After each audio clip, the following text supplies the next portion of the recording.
નમસ્કાર. જામનગરમાં આજે સ્ટેન્ડિંગ કમિટીમાં એક વિમોચન કરવામાં આવેલું હતું. એની નાનકડી આપને જામનગર શહેરમાં સિટી ક્લીન અને એક્શન પ્લાનની માહિતી આપવા માટે આપણે એકત્ર થયા છીએ. ભારત સરકારની શહેરી વિકાસ અને શહેરી ગૃહ નિર્માણ વિભાગમાં તારીખ 2/6/2025 ઠરાવ વાયુ પ્રદૂષણ પ્રતિકૂળ અસરનો સામનો કરવા માટે વર્ષ 2019 પર્યાવરણ અને વન આબોહવા પરિવર્તન દ્વારા એક MOU કરવામાં આવેલું હતું. નેશનલ ક્લીન એન્ડ પ્રોગ્રામનું, જેનો હેતુ 2026 સુધીમાં PM1 અને PM 2.2 ના સ્તરોમાં 40% ઘટાડો કરવામાં આવેલો, પ્રદૂષણમાં 40%નો ઘટાડો કરવામાં એનો કાર્યક્રમ ઘડવામાં આવેલો હતો. હાલ જેમાં અમદાવાદ, વડોદરા, સુરત, રાજકોટ સહિતના ભારતના 131 શહેરોમાં આ સમાવેશ કરવામાં આવેલ છે. એમાં આપણું જામનગર પણ એના સમાવેશ કરવામાં આવેલ છે પ્રદૂષણ મુક્ત કરવા માટેનો. નેશનલ ક્લીન એર પ્રોગ્રામમાં ના તર્જ પર રાજ્ય સ્વચ્છતા અને એક્શન પ્લાનમાં SCAP ના દ્વારા રાષ્ટ્રીય પ્રોગ્રામને પૂરક બનાવવા ભાવનગર, જામનગર, જુનાગઢ, ગાંધીનગર મહાનગરપાલિકા અને ભરૂચ અને અંકલેશ્વર નગરપાલિકાનો પણ સ્વચ્છતા હવા એક્શન પ્લાન ગુજરાતમાં સમાવેશ કરવામાં આવેલ છે.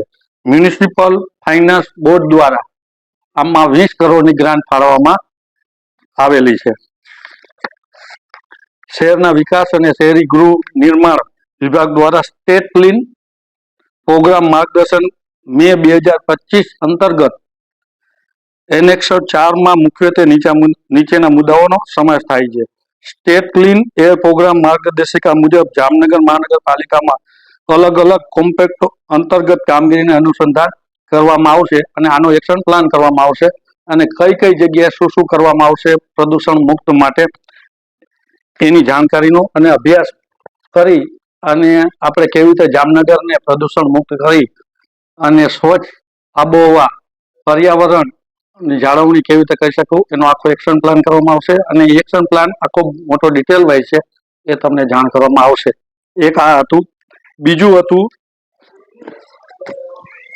સ્વતંત્રના ભારતના એકતા યાત્રા અને યુનિટી યાત્રા માટે આપણા ભારતના પ્રથમ નાયબ વડાપ્રધાન અને લોખંડી પુરુષ, સ્વતંત્ર ભારતના પ્રથમ ગૃહપ્રધાન, આઝાદી સમયે 562 દેશી રજવાડાઓનું એકત્રીકરણ કરીને સમગ્ર ભારતની અખંડિતતા અને એકતા જેમનું મહત્વનું યોગદાન રહ્યું છે એવા ભારતના લોખંડી પુરુષ શ્રી સરદાર વલ્લભભાઈ પટેલની 150મી જન્મ જયંતિ નિમિત્તે શ્રેષ્ઠ ભારત અને હર ઘર સ્વદેશી ઘર ઘર સ્વદેશીના સૂત્રને આત્મનિર્ભર ભારતની દિશામાં અને વિકસિત ભારત 2047ના પરિકલ્પનાને સાકાર કરવા માટે જામનગર જિલ્લામાં 2 યુનિટી યાત્રાનું પદયાત્રાનું આયોજન કરવામાં આવેલ છે.